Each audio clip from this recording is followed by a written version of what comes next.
Hello, everyone. Hello, everyone. Jimmy here, my online guy. What?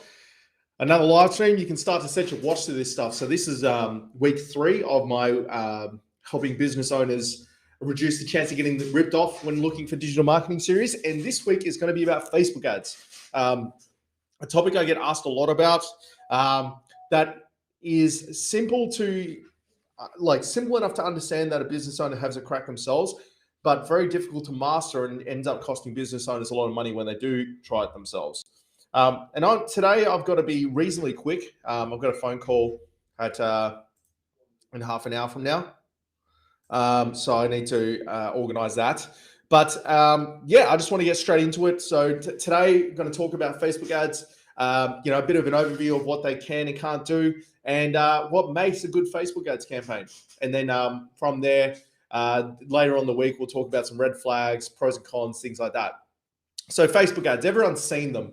A lot of people don't realize they're looking at Facebook ads if they're done reasonably well. But Facebook ads are basically ads that you can produce as a business or as a entity that come up in people's news feeds all over the place, actually. Facebook ads it's one of the common myths that Facebook ads is just for Facebook, but actually the ads, Facebook has pretty long arms in the tech space, and so your ads can end up all over the place. So at its core, it's impression advertising, discovery advertising. So you have Google ads, which are intent based, cost per click marketing, CPC marketing, and then you have and so they're intent driven because the person doing the search is making a specific intent for a specific product. So Google ads work really well for transactional relationships where people are searching for things in Google. Facebook ads are more demographic driven, and because of that, are more of a discovery based advertising platform. And you don't pay per click a lot of the time; you pay per impressions, and impressions anytime someone's displayed your ad. And the big difference between a Facebook ad and a Google ad is with Google ads, you target specific keywords, among other stuff, but like at its core, you target keywords that your ads then get shown up in those keywords. And then when someone clicks, you pay for it. But with Facebook ads, you target specific demographic data and psychographic data, and then your ad gets displayed in people's feeds at its very simplest way, get displayed in people's feeds. And then when you don't, and then you pay per the 1,000 people that see it. So cost per 1,000 impressions a lot of time, but you can pay per click as well, but just to simplify it. So what is Facebook ads good for? I get asked this a lot, and asked by a lot of business owners what Facebook ads, where they should be running Facebook ads or Google ads. It's a horses for courses situation. So depending on your business and depending what your goals are as a business, and depending on what you do, really depends on which one's better. In an ideal world, you would do marketing holistically and do all channels and just create content that's the right for each channel. But not every business owner is in a position to do that. So where does Facebook ads work really well? Well, if what you do is discovery based, it works amazingly well. So, for instance, if, we work with a drift school, and Facebook ads work amazingly well for them because it's not something you would specifically type into Google to find, because a lot of times you don't know you need it until you see it. So like if you're like that, if you're in an industry where there's less people specifically typing things, it's a word of mouth type industry where people use Facebook to find the information, can work really well, like mortgage brokers, financial planners, things like that. There is rules around what you can and can't advertise on Facebook, but widgets. So a widget that's maybe not necessarily absolutely needed. We all went through seeing that phase where we're getting all the custom shirts that were based around your last name and what job you had and stuff. That was all really, really good ammunition for Facebook ads. But again, discovery-based searches, it's really, really good for. And another place it's really, really good for is if you can clearly define your target market. So if you can archetype your market and know what that person looks like and what their hobbies are and what they do, Facebook ads work really well for that as well. So keep that one in the back of your mind as well. So if you're a business that's not as traditional, where someone would type in like hydraulic cylinder repairs, it's really good for that. It's also really good for brand awareness, brand exposure. So if you want to build a campaign to put exposure and put your brand front of mind, it's really good for that with the right offer and with the right pictures and images. And it's really good for where there is tangible points of differences between businesses. But in Google, you would type specific. So solar panels is a great example of that. So like on Google, solar panels are completely saturated. The cost per clicks are extremely high. But it's a very visual medium. People, see a solar panel, get instantly what it's about. So Facebook ads can be really good with the right copy. So the right writing with the right image or video with a good offer. Facebook ads can work amazingly well for that. So that's what Facebook ads are designed to do. They also really work really well with remarketing. So you've probably heard this term coined around or experienced yourself where you're on, you go on a website or you talk about something, especially. It just reminds me of a story, which I'll tell in a sec. But you talk about something or you search something or you show intent on something, but you don't act. Then good marketers will set up remarketing where those are those ads that follow you around the internet. So, they might set up remarketing in Google, in Facebook, so that depending on where you are in the sequence, you're showing up the ads that are right for you to convert you, because it's a well-known marketing philosophy that it takes 7 touch points to generally convert someone. So you need to get those touch points somewhere, and a lot of us spend a good chunk of our time on Facebook. So that's a really good place to start with that. So it's really good for that as well. Business owners that don't necessarily have like if you're a mechanic, a lot of people are going to type in mechanic XYZ if they don't know who you are. So Google Ads can work really well for that. But then what also can work really well is that if you have if you're a specialized mechanic, or you do, so like that's a good example of like the sub niches where Facebook ads work really well. So let's say, for instance, you're a mechanic, but you only work on performance vehicles. So, a lot of people type mechanic Mandra into Google, but not many people type in performance mechanic Mandra or performance vehicle workshops. Some people do, right? But that's where demographic-based data is really good. So I say, for instance, I'm a performance mechanic doing performance repairs or tuning and things like that. I'm trying to work out how to find more people that do that. Well, you can use demographic data to really put an ad, because it's a visual medium as well, with a nice picture of a performance vehicle getting worked on with nice copy to make sure that it lands in front of the right eyeballs. And it's probably one of the common misconceptions about Facebook ads is that it's sort of like a pin stuff to the wall and hope, but you can actually get really quite scientific about who sees your Facebook ads. And a lot of times it's not, so like I'm not sure if there's businesses that are watching it have dabbled in Facebook ads, but it's not as black and white as going, oh, I want to target people who like cars. That is not how you do Facebook ads. You've got to drill down deeper. So let's use the performance vehicles as an example. You may go, okay, well, my target demographic has an average net worth of $120,000 a year to be able to afford the performance vehicle.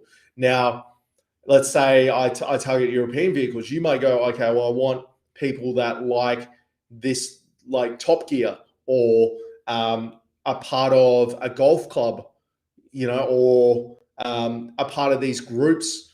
That's how you target psychographics. It's not everyone targets the 35 to 45 male in Australia, but where the real marketers work is in the psychographics and working out, like if I'm doing performance car mechanic work, who are the people that I'm targeting, and where do they hang out, and how do I put the ads in front of those people? That, like I said, that could be like liking people who like golf clubs, or who like a certain type of golf club, or certain type of like personality. They might like Greg Norman, for instance, because they probably have high net. If they're playing golf, they probably have a reasonably high net wealth, or people that like sailing, or people that like other performance sports like sailing, or like people who like Formula One, things like that. That's how you actually get the money. That's how you make the money in Facebook ads. Is going for very, very specific audiences, very, very narrow audiences that you can target for cents on the dollar. Because if you just target, I want to target males 25 to 45 who earn over this much in Australia, you're going to get hammered and you're going to pay too much. Whereas if you know where your audience is, you can get a really good one. And a good example of that is what we do for our clients. So we got that drift school that we work with, and we knew that there's two basically types of demographics that do it. You got the bogans, for lack of a better term, blue collar guys, love their V8s, love the, going sideways and just hammering cars. And then you have the white collar audience, accountants and things like that have boring day jobs and disposable income and go, this could be a good way to entertain myself, do something in a low risk environment. So we create two different ads for those two different demographics with two different copy and pictures and target them a different way. And that effectively almost doubled our return on ad spend. So there's a lot of nuts and bolts to Facebook ads that someone that knows what they're doing can really, really take advantage of. And it's a very holistic thing. It starts with that surface level stuff, but it also comes down to the offer, goes down to where you're sending them to engage. It also depends on the offer on that page. There's so many factors that affect, performance of Facebook ads. So let's talk about some of what makes a good Facebook ads campaign. The first I'm going to say, and hopefully business owners hear this, stop freaking boosting your post. That is the worst thing you can do.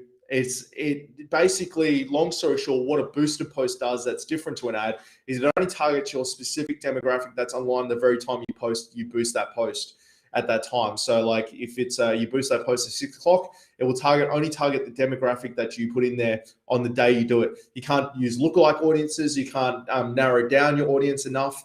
It's just a way of Facebook making money from business owners that don't understand ads. So stop boosting posts. Go and talk to someone about setting up Facebook ads properly if you're going to spend the money boosting, because it will get eyeballs on your page, but are they the right eyeballs and you're getting the best return on that investment? Probably not. So that leads me to the one single biggest thing about Facebook ads or any ads is return on ad spend and return on investment.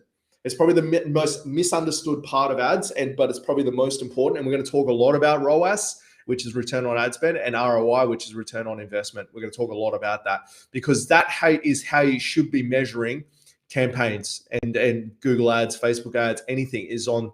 For every dollar you spend on ads, how much are you generating in revenue? And then of that revenue, how much are you making in net profit, lifetime value of that client? So they're the three metrics. You got ROAS, you got ROI, and you got lifetime value. You determine the lifetime value to work out how much you can spend. You determine the ROAS to make sure that fits how much you can spend. And you determine the ROI to make sure you're making a net profit on the ads. So you can go, well, if I spend $1, I'm going to make $2 net profit on that customer.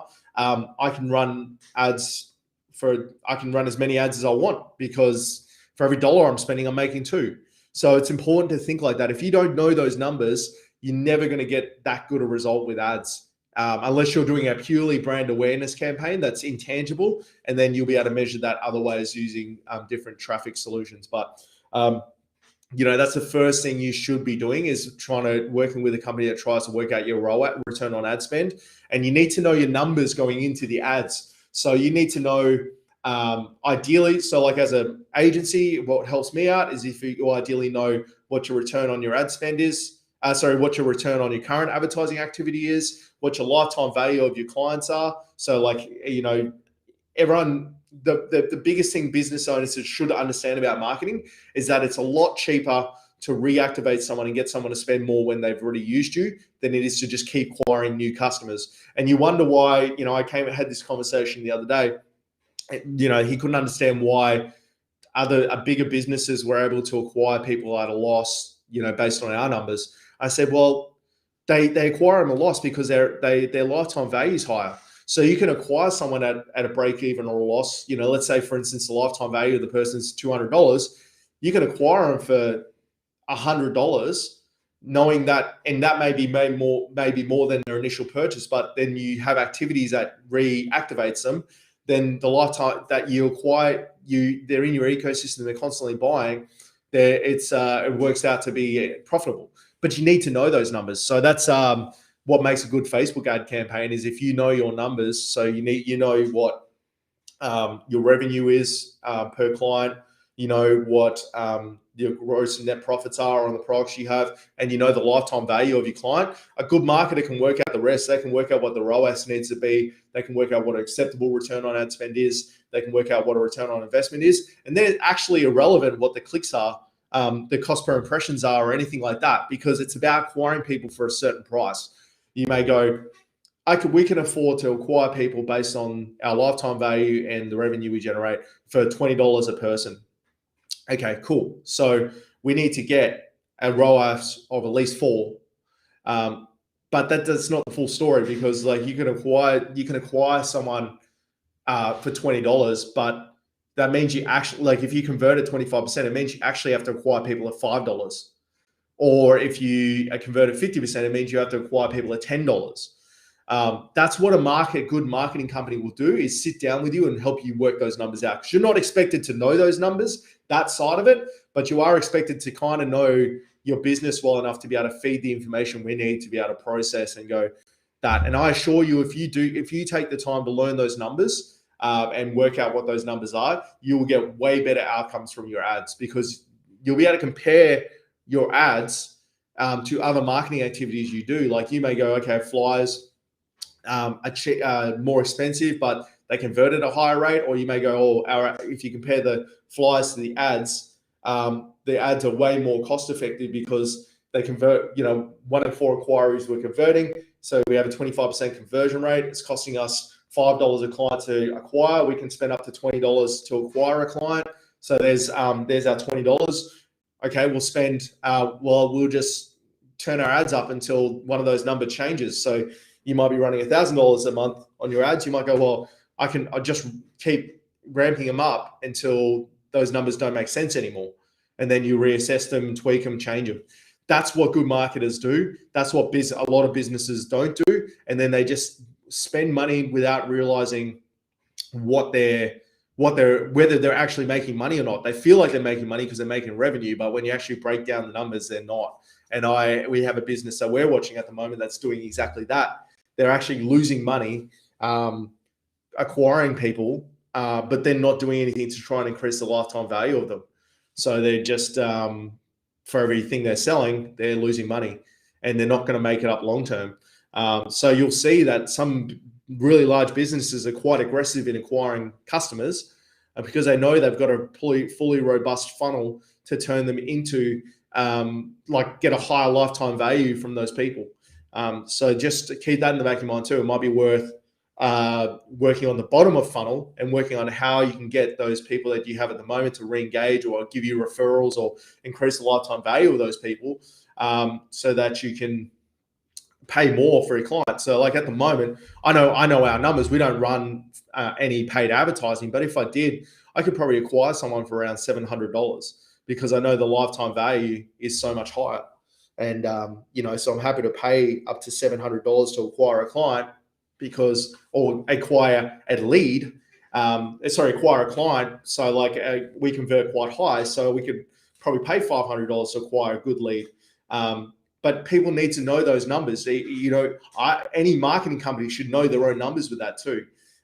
So just keep that in the back of your mind. So like Facebook ads, they're really, really good when they're done well. But they almost don't perform well at all. Like they almost have no tangible benefit if they're not done well. G'day, Will. Thanks for tuning in. Sorry, this is a bit of a weird and wacky time, but I just I had to jump on when I can.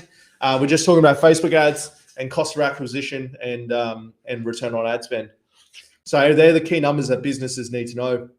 You know those numbers. You go to any good marketing agency, they'll be able to work out exactly what you need to spend, and then a lot of agency owners will be honest on whether they can achieve that or not because they're not going to be held to task to that number. So like if a business owner came to me, this is my ideal world situation. If I'm looking at running Facebook ads and a client comes up to me and goes, "Oh, Jimmy, these are our figures. This is the brief. These are our figures. Currently getting a ROAS of 4 on our ads, which we convert 1 in 4. So we can acquire clients up to this price. We're hoping to reduce this. What can you do?" That would be like dream thing. I go, okay, well, I know where the goalposts are. I know what they're getting at the moment. I know what tweaks I can do, and I roughly know what will happen if you do them. So like I can start to give you better idea of whether we're going to hit the numbers or not. And then I'll be able to go, well, I can't get you any better than that because, it's quite good at the moment. But a lot of business owners don't actually know their numbers at its core. And that really hinders a marketer's ability to be able to get better results, because the better you know those numbers, the harder an agency will work to achieve those numbers because they know they're going to be held to task with that. If I get someone wanting to run Facebook ads and they won't let me sit down and do their numbers with them, I really start to get concerned because it's like, how am I supposed to be held accountable? So Will, nice, getting 7 cent clicks through at the moment, yet to find a conversion rate, only 1 month of selling sheds and shed homes. Yeah, so that's it. So like, I mean, if you don't have the actual numbers, that's fine. If you're a new bit, got to do discovery. Facebook ads are a great way to do discovery, but at some point you will know what those numbers are, and once you do, you'll know what your return on ad spend is, and you'll be able to start to work back to work out what you can acquire people for. It really depends on what they're going to spend, the lifetime value of them, and everything like that. So, that's the way to do it. Will, Facebook ads is a very, very cost-effective way to do discovery of market as well. So, like, if you've got a new idea or concept, spin something up, run ads, see if you get engagement. If you get engagement, then it's worth pursuing because you're basically testing the market. You can test the market for like $5 a day and just see how people react to it. And if people like what you're doing, then you can start to explore doing it better. But all I would say, don't lean on clicks as your only metric long term. Make sure that you have everything in place to work out what the lifetime value of these conversions and inquiries are. But guys, I'm going to have to love yous and leave you. I've got to go. I've got an appointment at 1:30. But guys, any questions as always, please let me know. And this week's going to be about Facebook ads. So I'm going to talk about red flags. I'm going to talk about ROIs. I'm going to cover everything off like I did last week for websites and the week before about SEO. If you have any questions in the meantime, please let me know. As always, I enjoy doing these things. And and if you're getting value out of them, just give me some feedback. Just let people know about it because I've got another 80 days or 90 days worth of this. So it'd be nice. It's nice that Will joins us and we get a couple of people, but let's try and get some traction here. All right. Thanks once again, guys, and enjoy the rest of your day.